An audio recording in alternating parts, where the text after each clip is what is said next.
Bonjour à tous et bienvenue sur l'Express d'Iruka.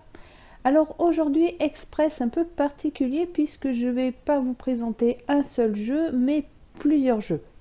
Alors sans plus tarder, nous allons commencer cet Express avec Canvas. Alors dans Canvas, vous incarnez un peintre qui participe à un prestigieux concours artistique. En cours de partie, vous allez récolter des cartes art qui sont sur le tapis, qui sont transparentes et que vous allez superposer dans vos tableaux. Vous devez réaliser 3 tableaux. Lorsque ils ne sont tous les 3 finis, la partie s'arrête. Le but de ce jeu, c'est de marquer un maximum de points. Pour ce faire, vous allez devoir réaliser les différents objectifs que vous avez ici. Il y en a d'autres dans la boîte qui permet une bonne rejouabilité. Derrière chaque objectif, vous avez le détail de ce qu'il demande avec un exemple. Un tour de jeu est très simple. À votre tour, vous allez récupérer une carte art qui est ici. Vous allez dépenser des pions inspiration pour pouvoir récupérer une carte qui se trouve après la première. Par exemple, je souhaite récupérer cette carte-ci. Je vais poser 2 jetons inspiration ici pour récupérer cette carte. Ensuite, vous décalez les autres cartes, vous en piochez une nouvelle et c'est aux autres joueurs. Vous avez une limite de 5 cartes art comme ceci. Donc choisissez bien vos cartes lorsque vous les prenez. Les jetons inspiration, vous les récupérez lorsque vous voulez prendre cette carte. Par exemple, là je voudrais prendre celle-ci. Je mets un jeton sur la précédente et je récupère celle-ci avec son jeton. Lorsque je le souhaite, je peux aussi compléter un de mes tableaux. En fait, vous avez simplement 2 actions, c'est soit vous récupérez une carte ici, soit vous complétez un tableau. Pour compléter un tableau, il va vous falloir 3 cartes A. Attention de les placer d'une certaine façon en fonction des symboles ici, car vous allez en cacher certains, selon la disposition. Donc regardez bien les objectifs qui vous intéressent et les cartes que vous avez pour bien les placer. Une fois que vous avez trouvé votre disposition, vous prenez un tableau quelconque et vous glissez les 3 cartes à l'intérieur comme ceci. Et votre tableau est terminé. Vous pouvez le mettre de côté et la partie continue jusqu'à ce que tous vos tableaux soient remplis. Une fois que vos tableaux sont finis et que tous les joueurs ont fini les leurs, la partie s'arrête et vous allez passer au compte des points. Vous vérifiez ici les icônes et les couleurs pour voir quel objectif vous avez réalisé.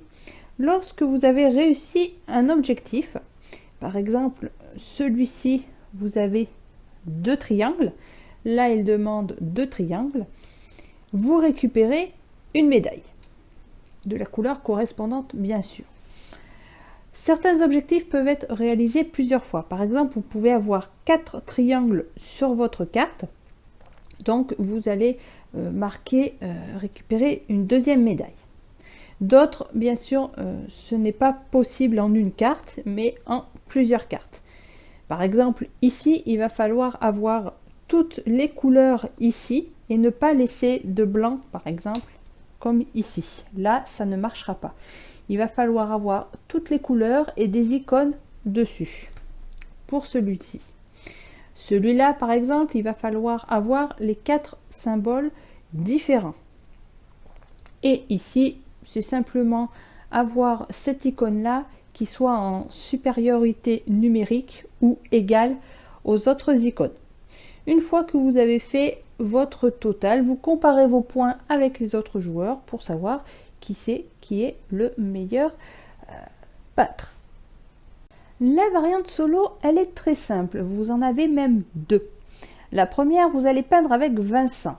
Il dispose de 4 jetons inspiration. Il n'achève pas de tableau et ne remporte aucun point. Il est uniquement là pour vous prendre des cartes. Vous jouez en premier, puis lorsque c'est son tour, vous prenez ces jetons et vous les jetez. Tous les jetons face visibles vont être disposés sur les cartes comme si c'était un joueur qui voulait récupérer une carte.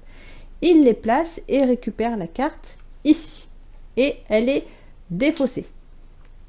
Ensuite, vous laissez les jetons, vous déplacez sur la gauche les cartes pour remplir la ligne.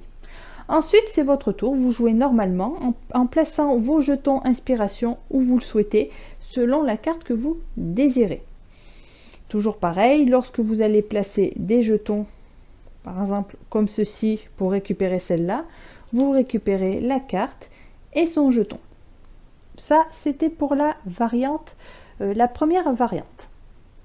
Pour la deuxième variante, c'est un puzzle. Cette fois-ci, vous allez être tout seul. Le mécanisme est le même. Vous allez jouer votre tour normalement, sauf que les cartes que vous n'allez pas prendre vont être défaussées. Par exemple, je voudrais celle-ci. Je joue normalement en plaçant mes jetons ici. Je récupère cette carte et les deux cartes qui sont ici vont être défaussées. Les jetons qui sont dessus vont aller dans une réserve. Vous déplacez ensuite hop, toutes les cartes comme d'habitude. Voilà. Et vous continuez comme ça jusqu'à ce que vous ayez rempli vos tableaux. Lorsque vous n'avez plus de jetons inspiration, vous êtes obligé de prendre la première carte qui demande rien puisque les jetons sont posés uniquement sur les cartes précédentes. Donc vous récupérez la première et vous récupérez également un jeton. De cette façon, c'est de cette façon que vous allez pouvoir récupérer des jetons. Mais également lorsque vous allez terminer un tableau. Pareil, vous le prenez toujours dans la réserve que vous placez sur un côté. La partie s'enchaîne, voilà, jusqu'à ce que vous ayez fini. La petite différence avec l'autre, c'est que lorsque vous allez placer vos jetons pour récupérer des cartes, les cartes vont être défaussées au lieu de rester sur le plateau. Alors faites bien attention à vos choix pour ne pas perdre des cartes que vous auriez eu envie de prendre plus tard. Vous faites exactement comme pour les autres parties. Vous, à la fin, vous comptabilisez vos points, vos médailles et vous vous référez à un petit tableau de classement pour voir à quel niveau vous vous situez. Voilà pour la petite présentation de Canvas. On passe à Jurassic Park d'Angers. Bienvenue à Jurassic Park. Alors dans ce jeu, il va y avoir un joueur qui va incarner les dinosaures, tandis que les autres vont incarner les êtres humains, qui devront s'unir pour tenter de s'échapper de l'île. C'est bien classique. Alors dans ce jeu, il y a différentes choses. Il y a la partie dinosaure que le joueur va jouer grâce à cette carte et son petit deck de cartes. Il y a 3 dinosaures à contrôler. Vous avez le T-Rex, le Vélociraptor et le Dilophosaure. Pour les joueurs humains, vous allez sélectionner un personnage de votre choix ou aléatoire. Vous récupérez les cartes qui vont avec et les 2 petits meeples qui vont aller sur la case départ au milieu. La carte de l'île est modulable. Ce sont des tuiles, donc elles ne vont être jamais à la même place à chaque partie, qui permet un peu plus de diversité. Pour les êtres humains, vous allez avoir différents objectifs, des objectifs communs et un objectif personnel. L'objectif personnel est indiqué sur votre plateau de jeu.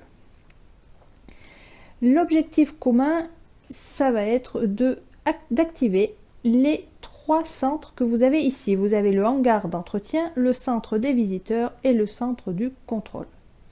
Lorsque vous les activez, vous les retournez sur leur face colorisée et vous activez leur capacité. Ils ont tous les 3 des capacités de bloquer les dinosaures sur certaines tuiles, d'électrifier les différentes clôtures et de pouvoir choisir 2 cartes de sa défausse et les remettre dans sa main. Une fois que les 3 bâtiments sont activés, vous allez pouvoir placer la tuile hélicoptère sur l'héliport et vous y rendre. Une fois que vous avez réussi à atteindre cette tuile, vous allez vous placer vos personnages ici. Selon le nombre de joueurs, il va falloir sauver un certain nombre de personnages.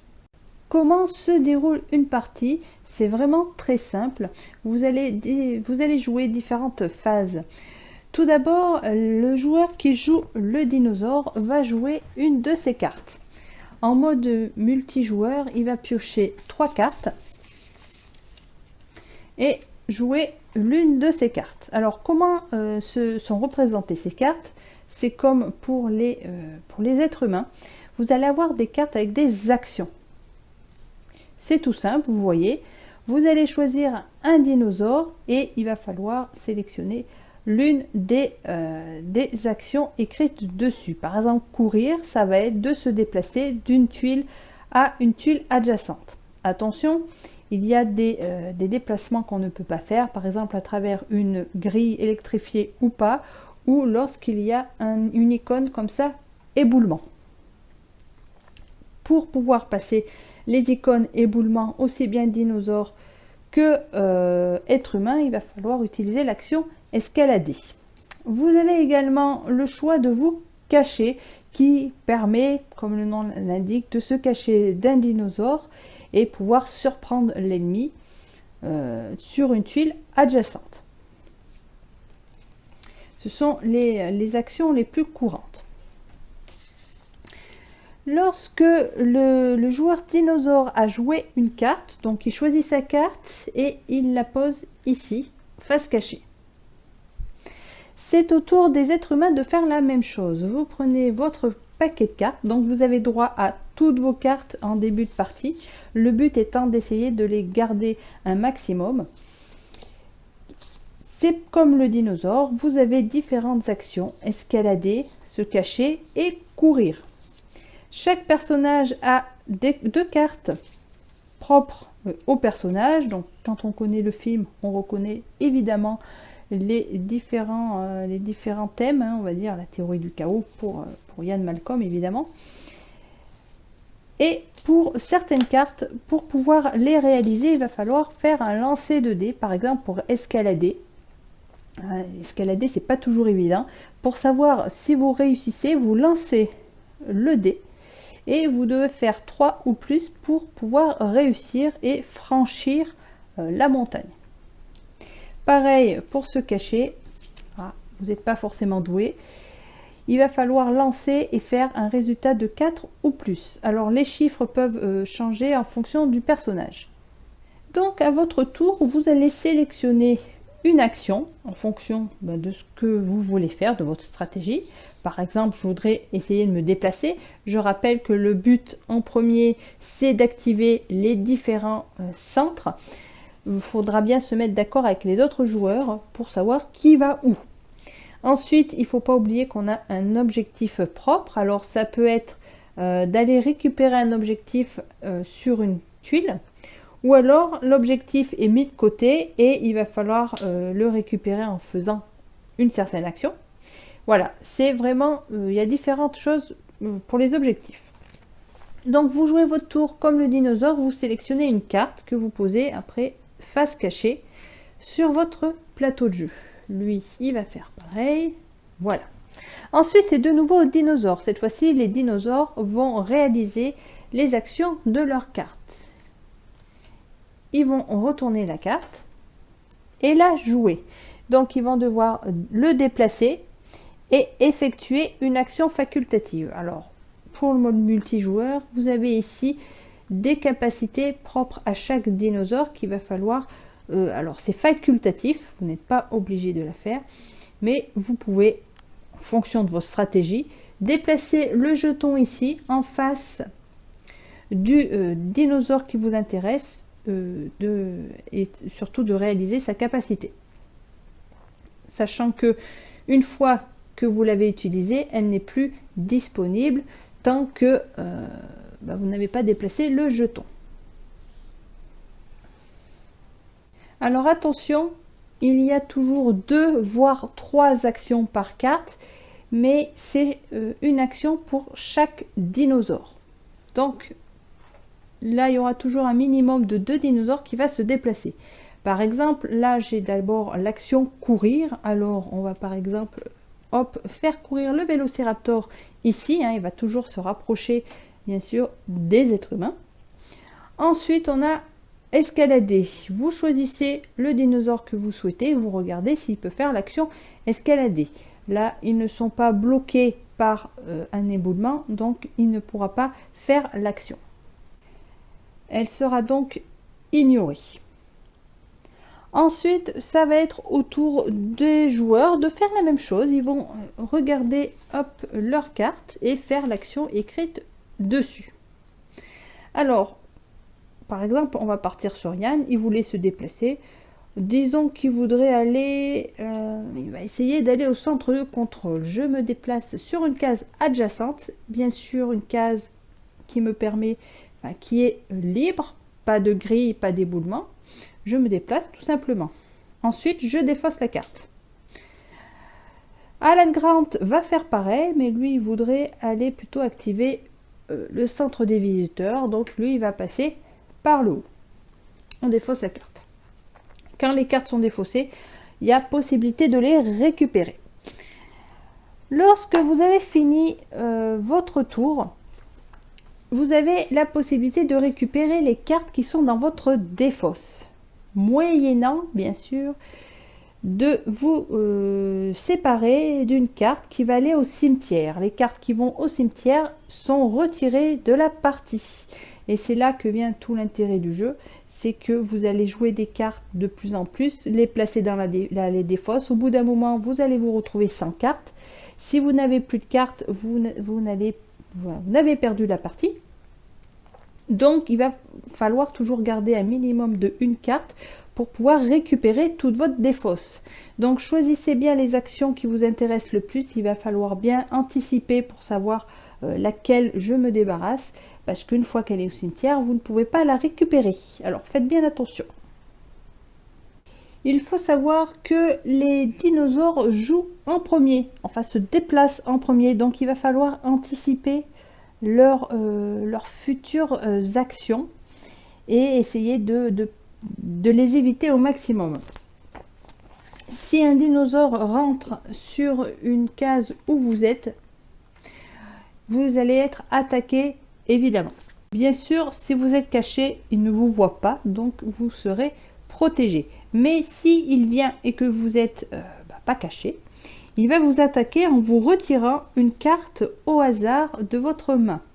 C'est-à-dire qu'elle va être placée au cimetière. Donc, il faut bien faire attention.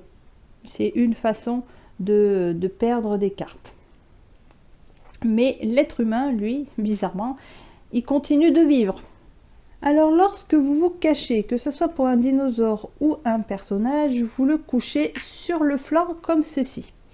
Alors, attention, il reste caché pendant la fin du tour de tout le monde, et au prochain tour, tous ceux qui sont cachés vont réapparaître. Vous allez entre-temps vous déplacer ici, par exemple. Quand vient le tour du dinosaure, il va réapparaître. Alors, il peut réapparaître soit sur la même case ici, en le redressant, ou alors il peut se redresser sur une tuile adjacente. Attention, là par contre, il ne pourra pas réapparaître sur une tuile ou avec une barrière électrifiée. Donc là, c'est le joueur fait comme il souhaite, mais là, il en a un qui l'attend sagement, donc il va réapparaître, hop, coucou, ici. Et là, si le joueur n'est pas caché, il va se faire attaquer et perdre une carte. Si plusieurs êtres humains se retrouvent sur une même case avec un dinosaure, le dinosaure va en attaquer qu'un seul. À vous de décider lequel. Il y a différentes façons de perdre un personnage. Le premier étant que lorsqu'un dinosaure attaque un être humain, comme il vous fait défausser, enfin perdre même exactement une carte, et si vous n'en avez pas à ce moment-là, votre personnage meurt. Vous avez la possibilité d'en prendre un autre et de recommencer avec celui-là. L'autre façon, c'est lorsqu'un humain ne peut pas choisir de carte durant l'étape 2, qui est de jouer une carte. Ou alors, vous avez un humain qui se sacrifie. Ça peut arriver aussi. Voilà. Donc, lorsqu'un humain est éliminé, vous récupérez son pion, son objectif, ses cartes et vous prenez un autre personnage. Les dinosaures, eux, ne sont jamais attaqués. Le but étant de s'enfuir, en fait, de s'enfuir tout simplement par hélicoptère. Voilà pour la présentation rapide de Jurassic Park d'Angers. On va rester sur le thème des dinosaures avec le très bon Tiny Epic Dinosaur. Alors, Tiny Epic Dinosaur ressemble à Dinosaur Island, on va dire, en version plus simplifiée et avec moins de matériel, plus condensé. Vous allez jouer des éleveurs qui vont devoir développer des infrastructures sur une île tropicale et élever des dinosaures. Vous avez différents éleveurs. Déjà, vous avez différentes couleurs. Si vous regardez au dos pour la version solo, vous allez avoir justement chaque détail des différents types d'éleveurs que vous allez rencontrer. Vous allez avoir des braconniers, des entrepreneurs, des scientifiques et des reproducteurs. Vous allez jouer différentes phases qui sont décrites ici, qui permet de savoir bien où on en est. C'est bien pratique.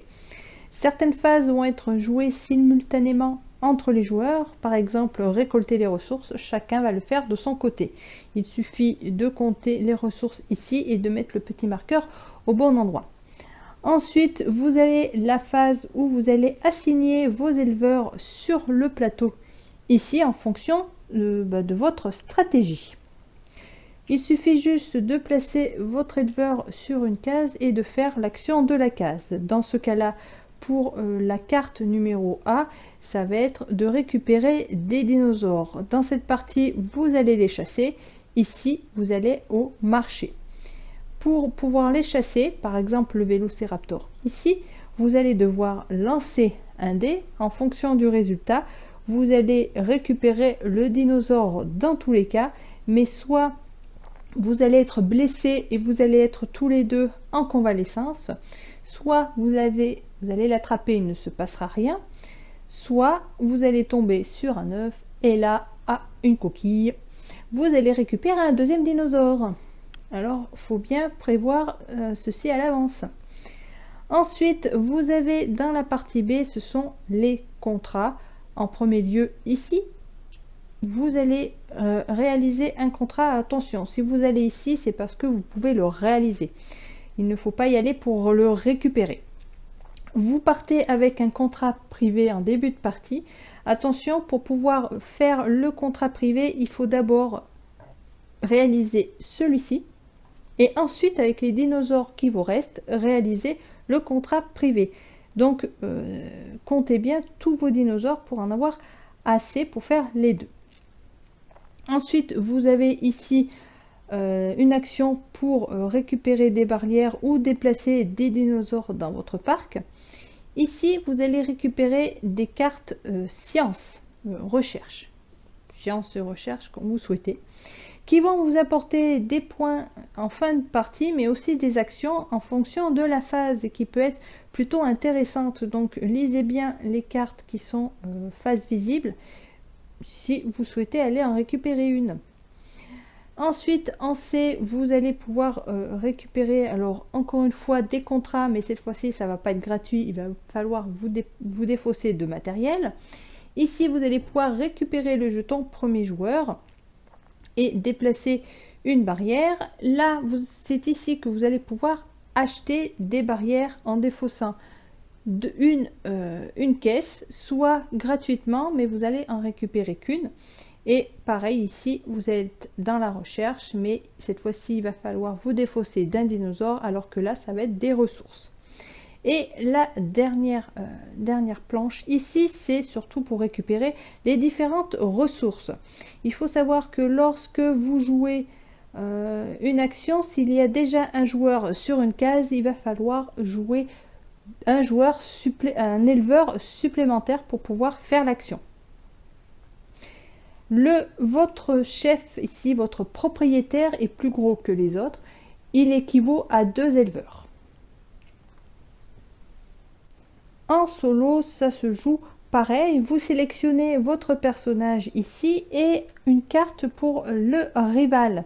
Chaque carte, chaque éleveur, disons, a sa propre distinction. Par exemple, celui-ci, ça va être un reproducteur, donc il va avoir différentes actions. Moi, c'est le scientifique. Vous avez également un entrepreneur et le braconnier. Donc, sachant que quand on a essayé les trois, on se rend compte qu'il y a une difficulté croissante, sachant que le braconnier, ça fait partie du plus difficile, car comme si vous savez ce qu'est un braconnier, il va vous récupérer, enfin vous voler des dinosaures. Et même vous faire défausser des barrières. Donc, celui-là, il n'est pas évident. Mais ça permet une bonne diversité du jeu, puisque vous pouvez choisir ce que vous souhaitez. Ensuite, votre rival dispose de 4 cartes qui va lui permettre de faire les actions sur le plateau, comme s'il y avait un joueur. Donc vous allez jouer à tour de rôle, c'est lui qui commence en dévoilant sa première carte. Il va la poser au-dessus de la carte correspondante, par exemple ici c'est C, donc il va se mettre au-dessus du C et réaliser l'action de sa carte. En fonction de s'il y a un éleveur ici, ou s'il y a déjà une carte à lui, il va faire l'action du bas. S'il n'y a personne, comme dans ce cas-là, il va faire l'action du haut. L'action du haut, ça va être de récupérer un dinosaure, comme ceci, et de le placer sur son plateau, sur la première case en bas. Ensuite, vous jouez votre tour. Pareil, vous jouez où vous souhaitez. Sachant que si vous jouez sur une carte ici, où le joueur rival a déjà placé une carte ici, vous allez être obligé de jouer 2 personnages, 2 éleveurs, pour pouvoir jouer. Ensuite, une fois que vous avez fait votre action, récupérer les ressources et tout, ça va être au rival de jouer. Il va retourner la deuxième carte, la placer au-dessus de la même lettre. Ici, il n'y a toujours personne, donc il va faire l'action du haut, là, c'est-à-dire de récupérer 2 brachiosaures qu'il va placer ici. Lorsqu'il va faire une action qu'il ne peut plus faire parce que c'est rempli ici, il va faire l'action spéciale en haut de sa carte. Dans ce cas-là, c'est de récupérer des ressources. Vous prenez les différentes ressources qu'il a ici, vous les placez ici. Ensuite, lorsqu'il va arriver au maximum de ses ressources, contrairement à nous qui ne se passe rien, lui, ses jetons vont être défaussés, ils vont repartir de 0, mais ils vont gagner des bonus ici. Alors faites bien attention.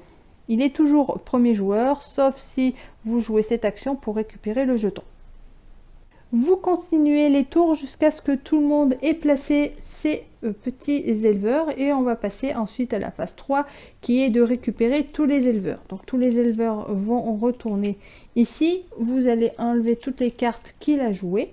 On passe ensuite à l'aménagement des ranchs. Alors, si vous avez récupéré des barrières ou chassé des dinosaures qui sont placés dans votre pâturage, vous allez les placer sur votre terrain ici. À savoir que les barrières, une fois qu'elles sont posées, ne peuvent plus être déplacées. Les dinosaures, vous pouvez les placer comme vous souhaitez, il n'y a pas de souci, mais pas les barrières. Ensuite, il y a la phase nourriture, donc vous allez nourrir les dinosaures en fonction de ce qu'ils mangent. Attention, si vous n'avez pas assez de nourriture, les animaux vont se s'échapper. Ensuite, il va y avoir la phase de reproduction. Si vous avez 2 dinosaures identiques dans un enclos, ils vont pouvoir en produire un de plus, que vous pouvez placer où vous le souhaitez, pas forcément avec les parents. Et la dernière phase, c'est la phase d'entretien où on défausse toutes les cartes recherche ici. On complète les cartes, les contrats ici, si des contrats ont été pris en cours de partie. Vous ne les défaussez pas, vous remplissez simplement pour qu'il y en ait toujours 3.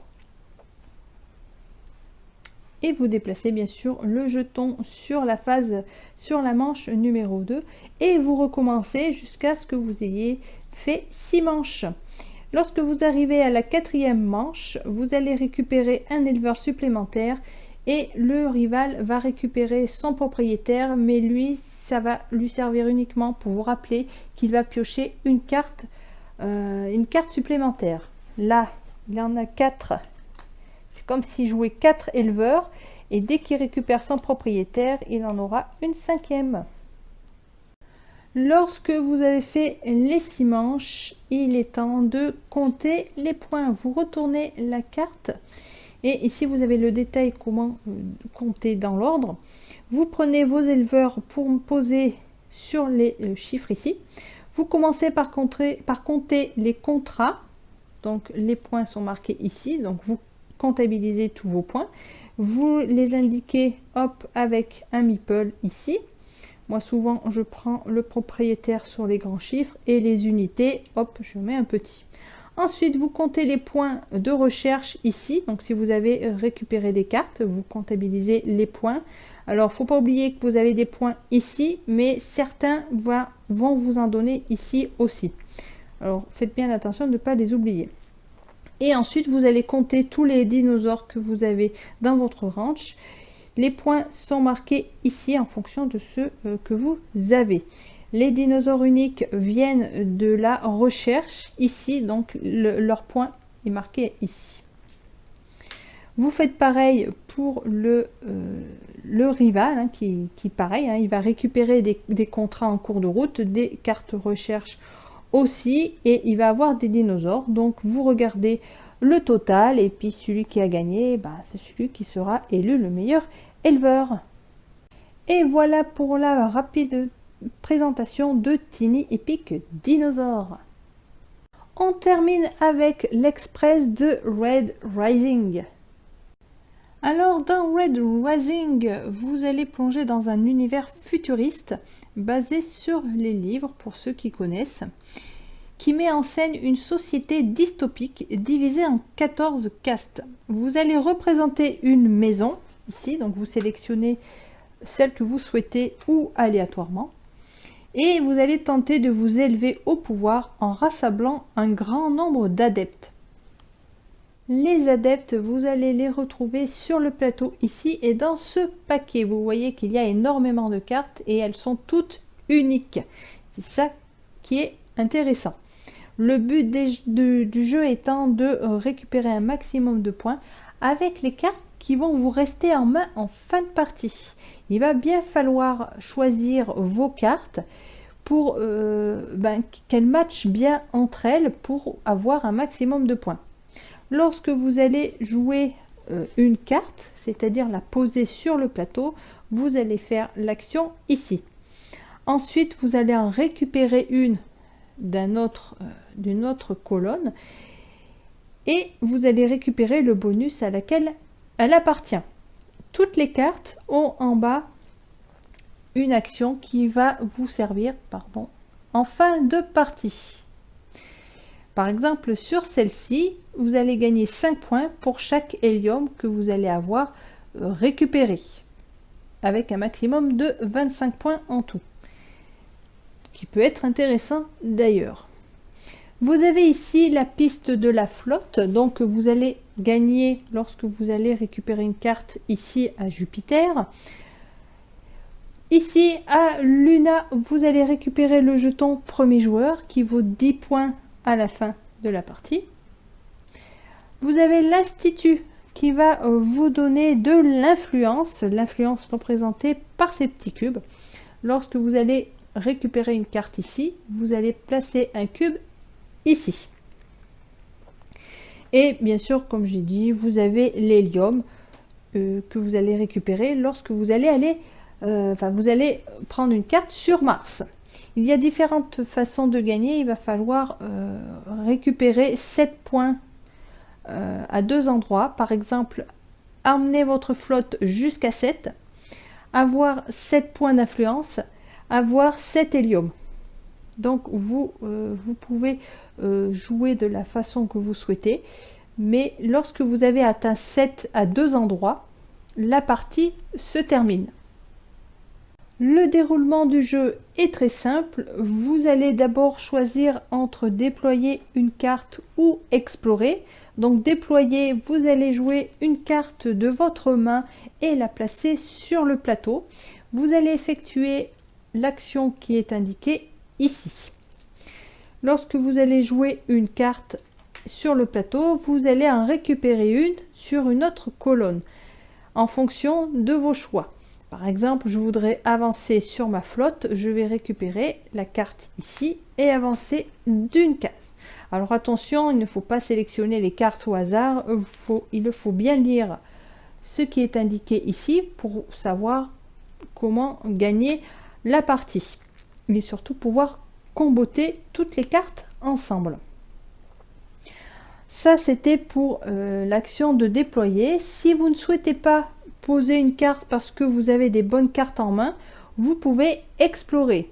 Alors explorer, vous allez piocher une carte dans la pioche et la poser sur une des colonnes ici. Et obtenez le bonus du lieu où vous l'avez posé. Dans ce cas-là, c'est encore la flotte, donc on avance ici. Une petite précision, lorsque vous déployez une carte de votre main, vous avez deux possibilités. Soit vous posez donc une carte et vous récupérez une carte d'un autre lieu.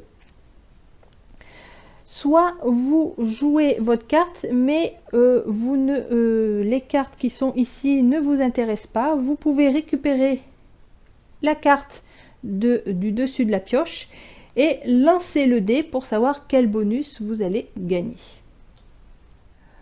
Pour le mode solo, vous allez jouer contre un rival. Il va posséder ses propres cubes d'influence.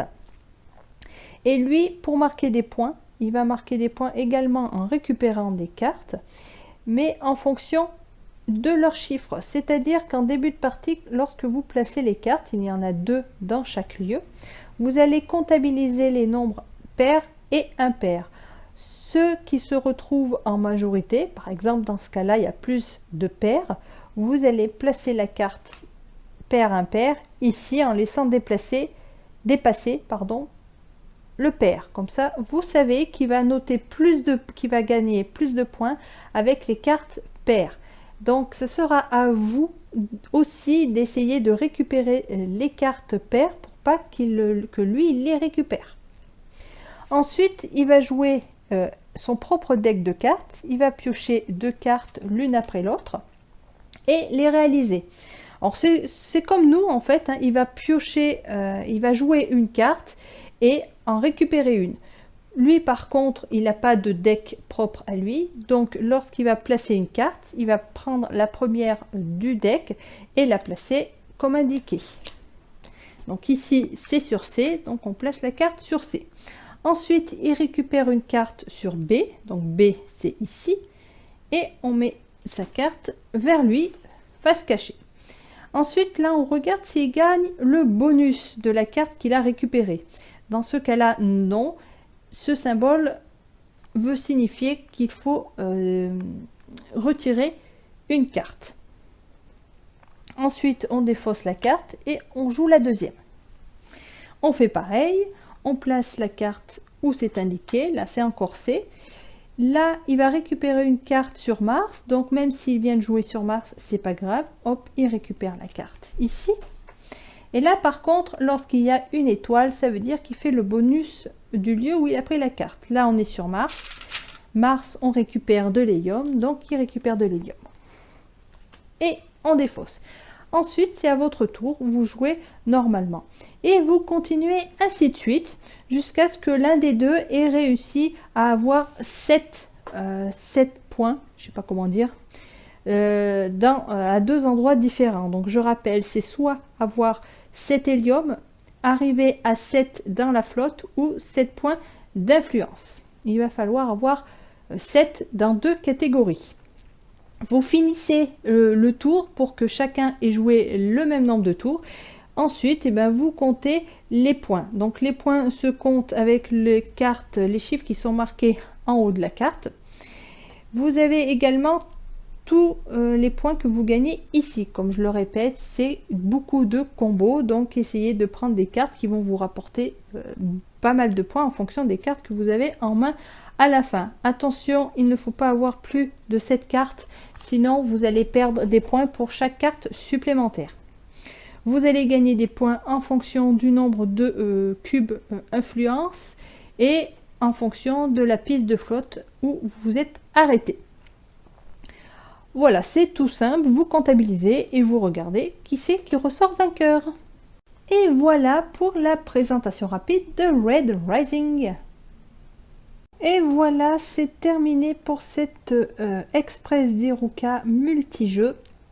Il me reste encore des jeux à vous présenter, mais ils sont un peu plus gros, un peu plus lourds. Donc ça va prendre plus de temps. Donc pour pas faire une vidéo trop longue, j'en ferai une autre pour ce qui reste. Voilà.